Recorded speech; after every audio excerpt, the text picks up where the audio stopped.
Hindi moral story के सभी प्यारे व्यूअर्स को हमारी तरफ से प्यार भरा सलाम। आज हम आपको शैतान के 3 बालों की कहानी सुनाने जा रहे हैं, इसलिए वीडियो को पूरा देखें, तभी आपको कहानी देखने में मजा आएगा और कहानी भी आपको समझ में आएगी। कहानी को शुरू करने से पहले हमारे इस हिंदी मोरल स्टोरी चैनल को सब्सक्राइब जरूर करें और बाजू वाले बेल आइकॉन को क्लिक करें ताकि आने वाली वीडियो की नोटिफिकेशन आपको मिलती रहे। और ये कहानी पसंद आने पर वीडियो को लाइक, शेयर और कमेंट में कहानी कैसी लगी हमें प्लीज बताएं। चलिए तो शुरू करते हैं। बहुत पुराने समय की बात है। एक बहुत गरीब औरत ने एक खूबसूरत बेटे को जन्म दिया। उस बच्चे के हाथ पर नीले रंग का एक बड़ा सा दाग था जो आलिमों के हिसाब से उसे किस्मत वाला बना रहा था। उसके जन्म के साथ ही उस गांव के आलिमों ने भविष्यवाणी की कि यह बच्चा 14 साल की उम्र में एक राजकुमारी से शादी करेगा और खुद राज करेगा। एक दिन ऐसा हुआ कि उस राज्य का राजा शिकार खेलते हुए रास्ता भूलकर उसी गांव में आया जहां उस बच्चे का जन्म हुआ था। गांव वालों ने उस राजा को पहचाना नहीं, क्योंकि उन लोगों ने कभी उसे देखा ही नहीं था। गांव के एक बूढ़े ने बातों बातों में राजा को बताया कि कुछ दिनों पहले उनके गांव में एक ऐसा बच्चा पैदा हुआ है जो 14 साल की उम्र में इस राज्य के राजा की लड़की से शादी करेगा। राजा को यह बात सुनकर बहुत गुस्सा आया, क्योंकि कुछ दिन पहले उसके घर में एक बेटी का जन्म हुआ था। राजा वैसे भी बहुत ही घमंडी और पत्थर दिल इंसान था। राजा ने सोचा कि क्यों ना मैं उस गरीब औरत को कुछ माल देकर इसका बच्चा इससे ले लूं और इसका काम तमाम कर दें, तो ना ही यह खुशकिस्मत बच्चा रहेगा और ना ही मेरी राजकुमारी से शादी कर पाएगा। वह गांव के उस बूढ़े से बोला, बाबा, तुम मुझे उस औरत के पास ले चलो। वह उस बच्चे को ठीक ढंग से नहीं पाल पाएगी। मैं उस बच्चे को अच्छे ढंग से पालकर बड़ा करूंगा। फिर बूढ़ा उस राजा को उस खुशकिस्मत बच्चे की मां के पास ले गया। राजा ने उससे अपना बच्चा देने की गुजारिश की और बोला, तुम बहुत गरीब हो, इस बच्चे को कैसे पाल सकोगी? यह बच्चा मुझे दे दो, मैं इसे बहुत अच्छी तरह पालूंगा।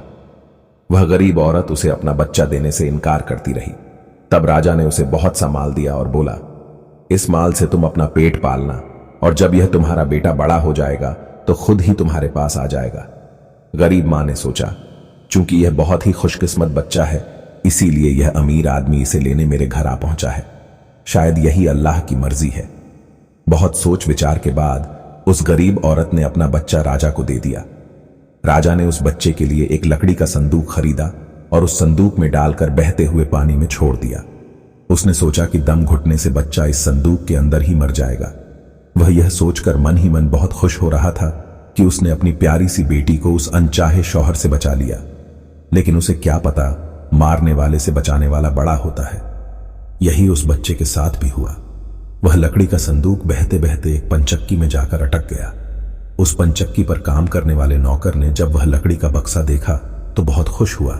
उसने सोचा कि उस बक्से में जरूर ढेर सारा माल होगा। उसने पानी में घुसकर इस संदूक को बाहर निकाला। जब उसने संदूक को खोला तो देखा कि गंदे से कपड़े पहने एक बच्चा उसमें सो रहा था। नौकर ने सोचा कि यह बच्चा मेरे किस काम का, क्यों ना मैं इस बच्चे को पंचक्की के मालिक के पास ले जाऊं, वह जरूर इसे अपने पास रख लेगा, क्योंकि उसका अपना कोई बच्चा नहीं है। ऐसा सोचकर वह नौकर उस बच्चे को अपने मालिक के पास ले गया।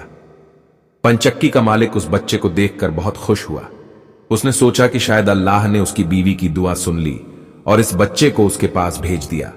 उन दोनों मियां बीवी ने बड़े प्यार और मेहनत से उस बच्चे को पालना शुरू किया। जैसे जैसे वह बच्चा बड़ा होता गया, उसके चेहरे पर चमक आती गई। उसे कोई भी देखता तो देखता ही रह जाता। एक दिन ऐसा हुआ कि जिसने उस बच्चे के जन्म के वक्त की भविष्यवाणी को सच्चा साबित कर दिया।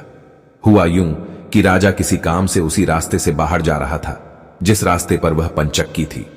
रास्ते में अचानक बहुत बड़ा तूफान आ गया तो राजा को उसी पंचक्की के पास रुकना पड़ा। राजा ने उस खूबसूरत से लड़के को दुकान पर बैठे देखा तो उस पंचक्की के मालिक से पूछा, क्या यह तुम्हारा बेटा है? यह तो बहुत ही खूबसूरत है। चक्की का मालिक बोला, यह मेरा बेटा ही है, क्योंकि हमने ही इसे पाल पोस कर बड़ा किया है। आज से करीब 14 साल पहले यह बच्चा हमें एक लकड़ी के संदूक में मिला था। राजा को पुरानी बातें एकदम से ताजा हो गई। उसे चक्की के मालिक की बात सुनकर बहुत ताज्जुब हुआ कि वह बच्चा, जिसे वह अब तक मरा हुआ समझ रहा था, अभी तक जिंदा है। उसने उस लड़के को खत्म करने की तरकीब फिर सोची। वह पंचक्की के मालिक से बोला, क्या आप इस लड़के को मेरा एक काम करने की इजाजत दे सकते हैं? मैं रानी के पास एक खत भिजवाना चाहता हूं। यह खत बहुत ही जरूरी है। मैं इस काम के लिए इसे सोने के 2 सिक्के दूंगा। लड़के ने फौरन हां कर दी और चक्की का मालिक भी उसे भेजने के लिए तैयार हो गया। राजा ने झट से अपनी रानी को एक खत लिखा। उसमें लिखा, जैसे ही यह लड़का तुम्हारे पास मेरा यह पत्र लेकर पहुंचे, तुम इसे मरवा देना और महल से दूर दफना भी देना। यह सब कुछ मेरे वापस आने से पहले हो जाना चाहिए। इतना लिखने के बाद उसने मुहर बंद वह खत उस लड़के को दे दिया। लड़का उस खत को लेकर राजमहल की ओर चल दिया। वह आज तक अपने घर से कहीं बहुत दूर नहीं गया था, इसलिए वह राजमहल का रास्ता नहीं ढूंढ सका और जंगल में ही भटकने लगा। शाम ढल चुकी थी, तभी अंधेरे में उसे दूर से रोशनी आती दिखाई दी। वह दौड़कर उस रोशनी की तरफ गया तो देखा कि वहां पर एक छोटा सा कच्चा घर था। उस घर में कोई दरवाजा नहीं था। जब वह उस घर में घुसा तो उसने देखा कि एक बूढ़ी औरत आग जलाए बिल्कुल अकेली बैठी है। वह औरत उस लड़के को अपने सामने देखकर डर गई। उसने लड़के से पूछा, बेटा, तू कहां से आ रहा है और तुझे कहां जाना है? लड़के ने जवाब दिया, मैं पास के गांव की पंचक्की से आ रहा हूं और रानी मां को यह खत देने जा रहा हूं, पर मैं इस जंगल में अपना रास्ता भूल गया हूं। रास्ता ढूंढते ढूंढते शाम हो गई। अंधेरे में मुझे यही घर दिखाई दिया, इसलिए मैं रात गुजारने के लिए यहां आ गया। उस बूढ़ी औरत को उस लड़के पर बहुत दया आई, क्योंकि वह डाकुओं के ठहरने की जगह थी और वह बूढ़ी औरत उन डाकुओं की नौकरानी थी। उसे डर था कि अगर डाकुओं ने उसे देख लिया तो उसे मार डालेंगे। लड़के को यह जानकर पहले तो कुछ डर लगा कि वह डाकुओं के घर में घुस गया है, पर अंधेरे में कहीं और जाना भी आसान काम नहीं था और दिन भर चलते रहने के कारण वह बहुत थक चुका था, सो उसे बहुत जोरों की नींद आ रही थी। वह उस बुढ़िया के कहने पर घर के एक कोने में चुपचाप जमीन पर सो गया। आधी रात के बाद जब डाकू उस घर में आए तो किसी और को अपने घर में सोता देखकर अपनी नौकरानी पर बहुत गुस्सा करने लगे। बूढ़ी नौकरानी ने उन्हें सारी बात बता दी और वह खत भी डाकुओं के सरदार के हाथ पर रख दिया जो उस लड़के ने उसे दिखाया था। राजा की मोहर देखकर उन डाकुओं को उस खत पर कुछ शक हुआ। फिर डाकुओं के सरदार ने बड़ी सावधानी से उस खत को खोलकर पढ़ा तो सोते हुए उस लड़के पर उसे बहुत तरस आया। उसने उस खत को फाड़ दिया और एक दूसरा खत उसमें रख दिया। उस खत में लिखा था, जैसे ही यह लड़का राजमहल में पहुंचे तुम इस लड़के से अपनी राजकुमारी की शादी कर देना। यह काम मेरे वापस आने से पहले ही पूरा हो जाना चाहिए। यह खत उन्होंने उस लड़के के सामने रख दिया और सुबह होने से पहले ही डाकू वहां से चले गए। सुबह जब वह लड़का सोकर उठा तो उस बूढ़ी ने उसे कुछ खाना खिलाया और वह लड़का राजमहल की ओर चल पड़ा। राजमहल पहुंचकर उसने वह खत रानी मां तक पहुंचा दिया। रानी ने जब खत पढ़ा तो उसे बड़ा तहज्जुब हुआ कि राजा ने यह कैसा फरमान दिया है, एक अनजान लड़के से वह अपनी राजकुमारी की शादी कर दे। खत पर राजा की मोहर लगी हुई थी, इसलिए यह कोई धोखा भी नहीं हो सकता था। इसलिए राजा के वापस आने से पहले ही उसे अपनी बेटी की शादी इस लड़के से करनी थी। रानी ने लड़के को अपने पास बुलवाया। उसका भोला भाला और खूबसूरत चेहरा उसे बहुत पसंद आया और उसने अगले ही दिन उससे अपनी बेटी की शादी करवा दी। लड़का राजकुमारी के साथ खुशी से उस महल में ही रहने लगा। कुछ महीनों बाद राजा वापस अपने राजमहल में आया तो उस लड़के के बारे में जानने के लिए बहुत उत्सुक था, पर उसे जब यह पता लगा कि रानी ने राजकुमारी की शादी उसी लड़के से करवा दिया है तो उसे बहुत गुस्सा आया। जिस बात को वह नहीं होने देना चाहता था उसकी बीवी ने वैसा ही कर दिया। उसने अपनी बीवी से वह खत मांगा। राजा ने उसमें उस लड़के से राजकुमारी के विवाह की बात लिखी हुई देखकर तहज्जुब हुआ। उसे लड़के पर शक हुआ कि वह पढ़ा लिखा है, जरूर रास्ते में खत बदल दिया होगा। उसने लड़के को अपने पास बुलवाया और उसे सच्चाई बताने का हुक्म दिया। लड़का बोला, हे राजा, मुझे कुछ नहीं पता कि इस खत में आपने क्या लिखा था, क्योंकि मैं तो इसे ऐसा ही लेकर आ गया।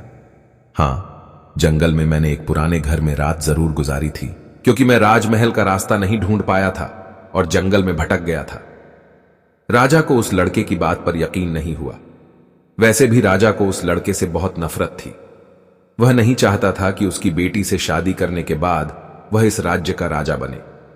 वह लड़के से बोला, मेरी गैरहाजिरी में रानी ने मेरी बेटी की शादी तुझ कंगाल से कर दी है, पर मैं इस शादी को तब तक अपनी रजामंदी नहीं दूंगा जब तक तू मुझे शैतान के 3 सोने के बाल नहीं लाकर देगा।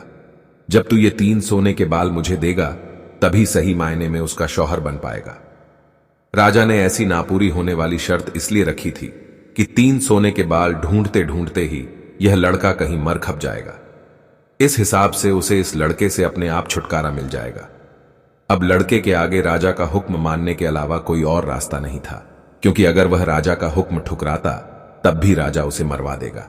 इससे अच्छा है कि बाहर जाकर ढूंढने पर शायद वह 3 सोने के बाल लाने में सफल हो जाए। वह अगले दिन मुंह अंधेरे ही शैतान के सोने के बाल ढूंढने निकल पड़ा। चलते चलते वह एक बड़े शहर में पहुंचा। शहर की सीमा पर एक बड़ा सा गेट था जिस पर हथियारबंद सिपाही पहरा दे रहा था। सिपाही ने उस लड़के से पूछा, यहां तुम्हारा क्या काम है? क्या तुम कुछ समझते और जानते हो? लड़का बोला, मैं सब कुछ समझता और जानता हूं। सिपाही बोला, अगर तुम सब कुछ जानते हो तो हम पर भी एक मेहरबानी करो। हमें भी बताओ कि शहर की सीमा पर यह जो कुआं है, पहले इससे मीठा पानी निकलता था, पर अब इसमें पानी ही नहीं है। यह सूख गया है, क्यों? लड़का बोला, अभी तुम थोड़ा सब्र करो, जब मैं अपना काम खत्म करके वापस आऊंगा तो तुम्हें बताऊंगा। इतना कहकर वह गेट से निकलकर आगे गया। उसके बाद वह दूसरे शहर के बड़े से गेट के पास पहुंचा तो वहां पर भी एक हथियारबंद सिपाही पहरा दे रहा था। उस सिपाही ने भी उस लड़के से पहले वाले सिपाही जैसा सवाल पूछा तो लड़के ने उसे भी वही जवाब दिया। सिपाही बोला, अगर तुम सब कुछ समझते और जानते हो तो कृपा करके मुझे इतना बताओ कि इस शहर की सीमा पर जो सेब का पेड़ लगा है उसमें पहले सोने के सेब लगते थे, पर अब यह पूरी तरह सूख गया है। अब इसमें पत्तियां भी नहीं लगती। ऐसा क्यों? लड़का बोला, थोड़ा इंतजार करो, अपना काम पूरा करके आने पर मैं इसका जवाब तुम्हें बताऊंगा। इतना कहकर वह आगे चल दिया और चलते चलते तीसरे शहर की सीमा पर पहुंचा तो वहां पर एक बड़ी सी नदी थी जिसमें एक छोटी सी नाव थी और एक नाविक उस पर बैठा था। नाविक ने उससे पूछा, तुम यहां क्यों आए हो और यहां के बारे में क्या समझते जानते हो? लड़का बोला, मैं सब कुछ जानता हूं। नाविक बोला, अगर तुम सब कुछ समझते और जानते हो तो मेहरबानी करके मुझे बताओ कि आने जाने के इस काम से मुझे छुटकारा कैसे मिलेगा? लड़का बोला, इस सवाल का जवाब मेरे वापस आने पर तुम्हें जरूर मिलेगा, पर पहले तुम मुझे नदी पार करवाओ। नाविक ने उसे अपनी नाव पर बैठाकर दूसरे किनारे पर छोड़ दिया। जैसे ही वह नदी के दूसरे किनारे पर गया, उसे वहां नीचे की ओर जाने वाला कच्चा और अंधेरा सा रास्ता दिखाई दिया। वह उसी रास्ते पर चल पड़ा। काफी नीचे पहुंचने पर उसे एक बूढ़ी औरत आंगन में बैठी हुई दिखाई पड़ी। जैसे ही उसने उस घर में प्रवेश किया तो उस बूढ़ी औरत ने उससे पूछा, अरे बच्चे, तू कौन है और यहां पर क्यों आया है? तुझे पता नहीं कि यहां पर शैतान रहता है? लड़का बोला, मैं ठीक जगह पर आ गया हूं, अब तुम मेरी मदद करो। मुझे शैतान के सिर के 3 सोने के बाल चाहिए, नहीं तो मुझे मेरी बीवी वापस नहीं मिलेगी। बूढ़ी औरत बोली, बेटा, यह तो तेरी बहुत बड़ी मांग है, इसे पूरा करना इतना आसान नहीं है। जब शैतान घर वापस आकर तुझे यहां देखेगा तो कच्चा ही चबा जाएगा, इसलिए मुझे ही तेरी हिफाजत करनी पड़ेगी। उस बूढ़ी औरत को लड़के पर तरस आ गया। उसने अपने कपड़ों का गट्ठा बनाकर उसमें छुपा दिया। लड़का बोला, बूढ़ी मां, मुझे आपसे 3 सवालों के जवाब भी पूछने हैं। पहला सवाल है, एक कुआं जिसमें से पहले शरबत की तरह मीठा पानी निकलता था, आजकल क्यों सूख गया है? दूसरा सवाल है कि एक सेब का पेड़ जिस पर पहले सोने के सेब लगते थे, अब उस पर पत्ते भी नहीं लगते, वह पेड़ क्यों सूख गया है? तीसरा सवाल है कि एक नाविक को क्यों हमेशा इधर से उधर जाना पड़ता है, उसे इससे छुटकारा क्यों नहीं मिलता? बूढ़ी मां बोली, ये तीनों बड़े कठिन सवाल हैं। इन सवालों के जवाब भी हमें शैतान से ही मिल सकते हैं। मैं तेरे लिए यह कोशिश भी जरूर करूंगी, पर अब तू चुपचाप छुप जा, नहीं तो जिंदा नहीं बच सकता। शाम को शैतान घर पहुंचा। अंदर घुसते ही उसने शोर मचाना शुरू कर दिया। मुझे अपने घर में किसी आदमी की बू आ रही है, आज जरूर कुछ गड़बड़ है। यहां कौन आदमी आया था? इतना कहकर उसने पूरे घर में झांक कर देखा, पर उसे कोई भी आदमी नहीं मिला। उसकी धाय मां उस पर गुस्सा करने लगी और बोली, अभी कुछ देर पहले ही तो मैंने पूरा घर साफ किया है, मुझे तो यहां कोई आदमी नहीं दिखाई दिया। लगता है तेरी नाक में ही आदमी की बू घुस गई है। चुपचाप आराम से बैठ और खाना खा। शैतान को जब कोई आदमी नहीं मिला तो उसे अपनी धाय मां की बात पर यकीन करना पड़ा। वह चुपचाप खाना खाकर वहीं जमीन पर बिछी हुई बड़ी सी चटाई पर लेट गया। लेटते ही उसे नींद आ गई। उसकी धाय मां भी आज उसके पास बिछी दूसरी चटाई पर लेट गई, क्योंकि आज उसे उस शैतान के बालों से उसके सोने के 3 बाल तोड़ने थे। जब शैतान नींद में जोर जोर से खर्राटे लेने लगा तो धाय मां ने उसके सिर से सोने का एक बाल उखाड़ लिया। शैतान दर्द से कराह उठा, ओ मां, तू यह क्या कर रही है? मेरे बाल क्यों खींच रही है? धाय मां बोली, बेटा, मैंने अभी डरावना सपना देखा तो डर के मारे तेरे बाल पकड़ लिए।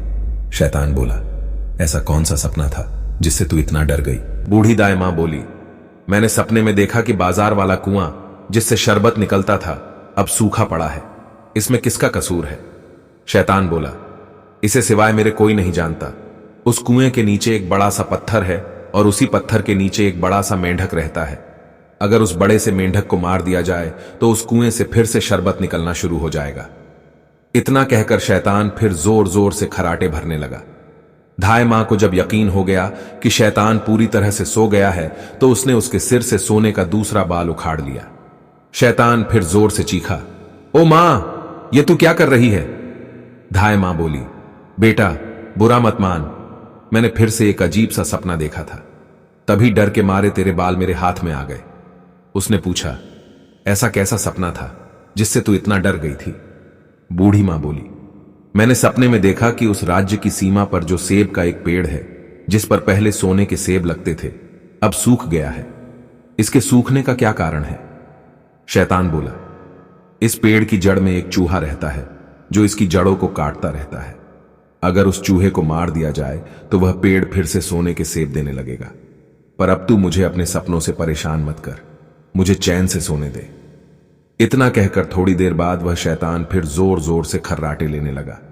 जैसे ही बूढ़ी मां को लगा कि शैतान सचमुच सो गया है तो उसने तीसरी बार सोने का बाल उखाड़ लिया। अब तो शैतान गुस्से से आगबूला हो गया और धाय मां को खरी खोटी सुनाने लगा। धाय मां उसे शांत करने की कोशिश करने लगी, फिर बड़े प्यार से बोली, बेटा मैं इन अजीब अजीब सपनों का क्या करूं? अभी अभी मैंने फिर से एक अजीब सपना देखा। शैतान बोला, ऐसा कौन सा सपना देखा? जल्दी कह, मुझे जोर से नींद आ रही है। बूढ़ी मां बोली, मैंने सपने में देखा कि मुझसे एक नाविक शिकायत कर रहा था कि उसे हर समय इधर से उधर जाना पड़ता है। उसे इससे छुटकारा क्यों नहीं मिलता? इसमें उसका क्या कसूर है? शैतान बोला, वह नाविक बेवकूफ है। जिस दिन वह किसी और आदमी के हाथ में अपना चप्पू दे देगा उसे हर रोज के आने जाने से छुटकारा मिल जाएगा। इतना कहकर शैतान फिर से अपनी चटाई पर लेट गया और खर्राटे लेने लगा। अब धाय मां ने उस लड़के को अपनी गट्ठे से निकाला और उसे 3 सोने के बाल देकर बोली, अपने तीनों सवालों के जवाब तो तू सुन ही चुका है, अब ये ले 3 बाल और तुरंत यहां से भाग जा। धाय मां ने झटपट उसे घर से बाहर निकाल दिया। लड़के ने दिल से उसको शुक्रिया अदा किया और अपने ससुर के राज्य की ओर चल पड़ा। रास्ते में उसे फिर वही नाविक और पहरा देते हुए दोनों सिपाही मिले। नाविक ने जब उसे दूसरी ओर उतारा तो वह लड़का बोला, तुम अपना यह चप्पू किसी और के हाथ में दे देना, तभी तुम्हें इस रोज रोज के आने जाने से छुटकारा मिल जाएगा। जब सिपाही को उसने उसके सवाल का जवाब बताया तो उसने बहुत सा माल एक गड्ढे पर लाद कर उस लड़के को इनाम के रूप में दिया। वह उस माल से लदे हुए गड्ढे को लेकर जब पहले सिपाही के पास पहुंचा तो उसे भी उसके सवाल का जवाब बताया। उस सिपाही ने भी बहुत सा माल एक गड्ढे पर लाद कर उसको इनाम दिया। अब वह सोने के 3 बाल और 2 गड्ढों पर ढेर सारा माल लेकर अपने ससुर के पास पहुंचा तो उसे देखकर राजा हैरान रह गया। तीनों बाल और धन से भरे हुए 2 गड्ढों को देखकर राजा ने उससे पूछा, तुम्हें यह इतना ढेर सारा माल कहां से मिला? लड़का बोला, मैं नदी के उस पार गया था, वहां मुझे बहुत सारा माल मिला, उसमें से कुछ माल मैं अपने साथ ले आया। राजा को लालच आ गया। वह लड़के से बोला, क्या मैं भी नदी के उस पार से तुम्हारी तरह कुछ धन ला सकता हूं? लड़का बोला, क्यों नहीं, उस नदी में नाव पर एक नाविक बैठा है जो अपनी नाव से आपको उस पार ले जाएगा, पर आप उसका चप्पू उससे लेकर नाव को खुद चलाएंगे तो नदी की दूसरी ओर पहुंचकर ढेर सारा धन ले आएंगे। लालची राजा इतना सुनकर नदी की ओर चल पड़ा। वहां सचमुच ही एक छोटी सी नाव पर एक नाविक बैठा था। राजा उस नाविक के पास गया और उसके हाथ से उसका चप्पू लेकर खुद नाव चलाने लगा। अब उस नाविक को रोज के आने जाने से छुटकारा मिल गया और राजा को उस नाविक की जगह हर समय नाव पर इधर से उधर जाने की सजा मिली। यह थी शैतान के 3 सोने के बाल की कहानी। दोस्तों, इस कहानी से हमें यह सबक मिलता है, अगर हम किसी के लिए खड़ा खोद कर रखते हैं तो उसमें हम खुद ही गिर जाते हैं। जैसे कि राजा ने उस लड़के को कई बार मारने की कोशिश की लेकिन खुद नाविक की सजा उसे मिली। और दूसरा सबक यह है कि अगर नीयत अच्छी हो तो अल्लाह पाक हमारी हर कठिन रास्ते को आसान कर देता है, जैसे कि उस लड़के की अल्लाह पाक ने मदद की। तो प्यारे दोस्तों, आपको शैतान के सोने के 3 बाल वाली कहानी कैसी लगी? प्लीज कमेंट करके हमें बताइए और इस वीडियो को लाइक, शेयर और हमारे इस हिंदी मोरल स्टोरी चैनल को सब्सक्राइब जरूर करें और बाजू वाले बेल आइकॉन को क्लिक करें ताकि आने वाली ऐसे ही नई शानदार कहानी की नोटिफिकेशन आपको मिलती रहे। चलिए तो इस वीडियो को यहीं पर खत्म करते हैं और मिलते हैं एक नई और शानदार कहानी के साथ। तब तक अपना और अपने घर वालों का ख्याल रखिए और सबकी मदद करते रहिए। अल्लाह हाफिज।